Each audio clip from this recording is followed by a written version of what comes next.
Hey everybody, this is Perch, and here's a theory. I've been having a lot of theories lately. I'm not sure they're right, and most of the time I just keep them inside my head and then kind of wait until they vet out and everything else. But I think the gap of not having a store open is causing me to bubble these theories out more, like this.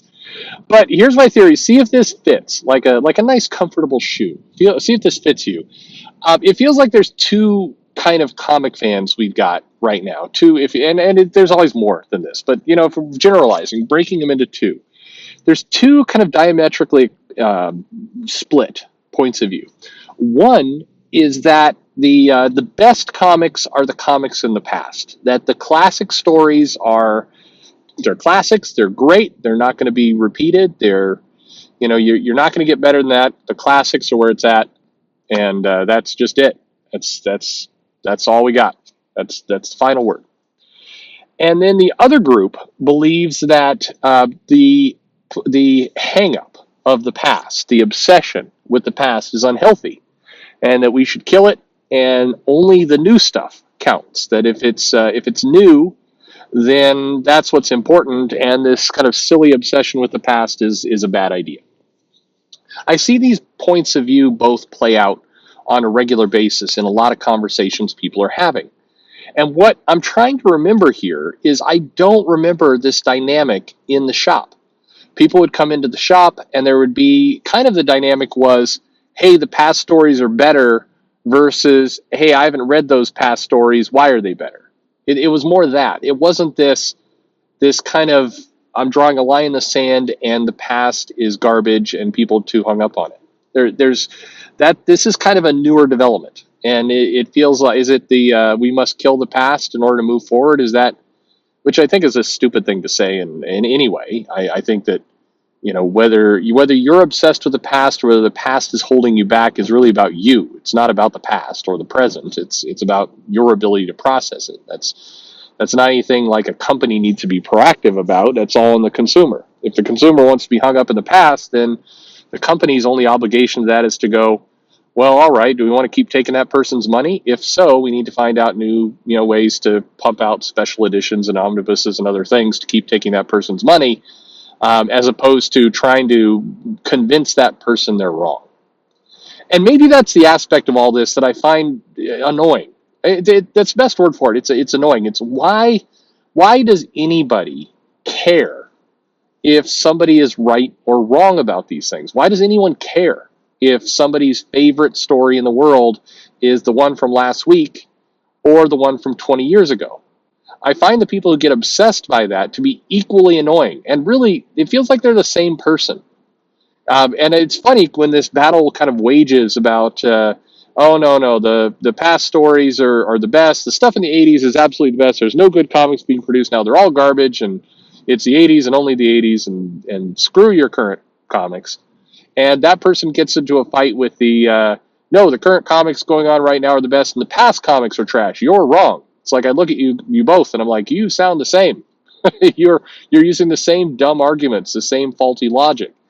And also, you're getting hung up in what somebody else likes. Look, if your favorite comic was US1, that's your business. If the A-Team was the absolute best thing that you ever read in your life, and that's what you enjoy, and that's what your childhood was based on, and everything else, then good.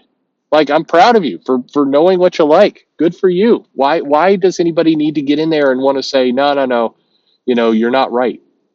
And part of it is hyperbole. It's I see these articles that get written of like Ten of Swords is the best X-Men event in the history of all the X-Men events, and if you think otherwise, you're wrong.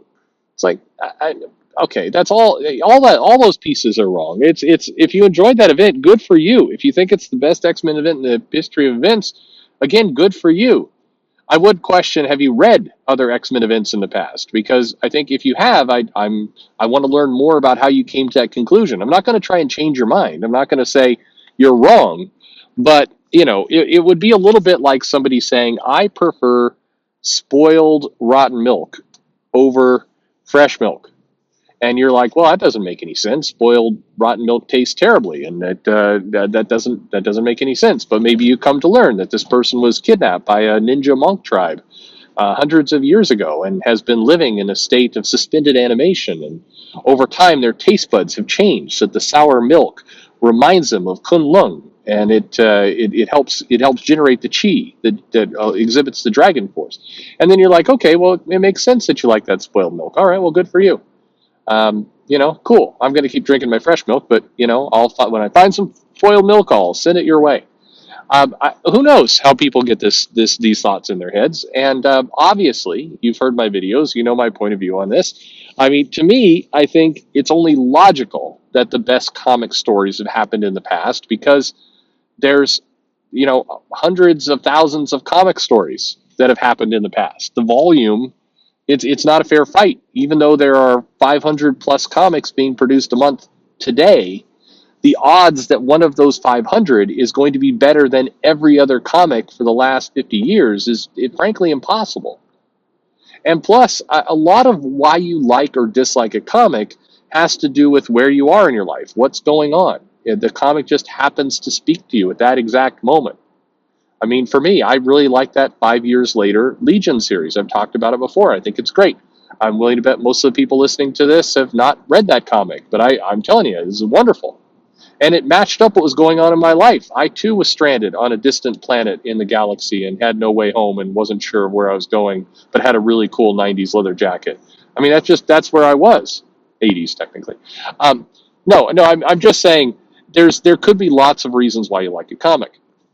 But I do find this weird conflict of there's nothing being produced of any value today, and people who always talk about comics in the past are obsessed and need to let it go. I just find those both very, very irrational points of view. I don't see any merit to either of those. I get, you're kind of wanting to say, hey, you should push things forward and not be hung up on what came before and not. And granted, it is annoying. There would be the person who would come into the comic store that would go, none of these comics are any good. The best comics were written 20 years ago. And you're like, all right, Mr. Buzzkill, you're a lot of fun to have around. You could talk about those old storylines and have at least a decent conversation, but at some point, you get tired of the person coming in going, die cut covers. Well, not back in my day. I didn't like any of this stuff. I didn't care for that. That gets old. And granted, there's a lot of that on social media where it's like, hey, if the characters weren't part of Youngblood, I don't want to read about them now. I mean, yeah, but that does get old.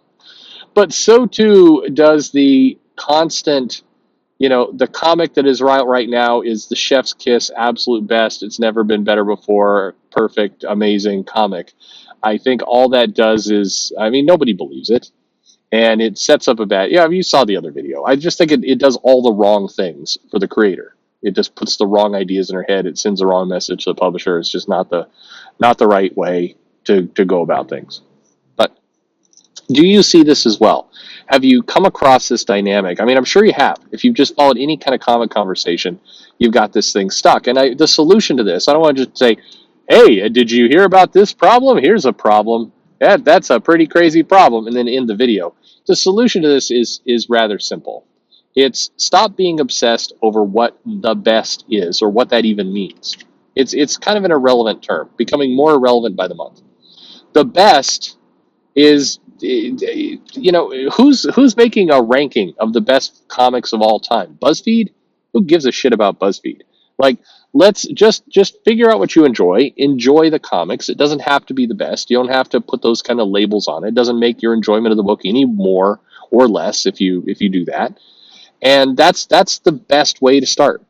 That's the best way of starting a conversation. If you find yourself talking to somebody who's like, this comic event was the best and that's all there is to it, go, hey, I'm glad you like that, but let's get the best out of the picture, because all that's doing is it's at this point it just sends a challenge to somebody else. It's not contributing to dick all at this point. And on the other side, like, just because it was older, that doesn't mean it's deity level, but it also doesn't mean it's worthless. And there is a little element in here that the publishers kind of sorta make these comics feel worthless. They do sort of do that. and it's pretty irritating. By doing constant reboots and relaunches, and this is the best comic, and this is a new number one, and look, because we put these 852 variant covers in the comic, it sold better than anything that ever happened in the past. The publishers are contributing to this dynamic. It is unhealthy for them. This kind of strife over, who gets to enjoy what comic and all the rest of that kind of stuff is lousy. But I, I think it's not all good. It's not all bad. These are comics. You don't have to provide excuses for why you like or dislike something, and that's all there is to it. But anyway, let me know if you've come across this. The argument of kill the past to live in the future, or the future is garbage and we will only be in the past. And what do you do with those two people? I mean, my solution. You put them in a pit, and then you cover that pit. That's what you do. No. Hey, like and subscribe. Let me know your thoughts below. In the description are ways to get in touch with me, so feel free to do that if you're so inclined. And thanks for listening.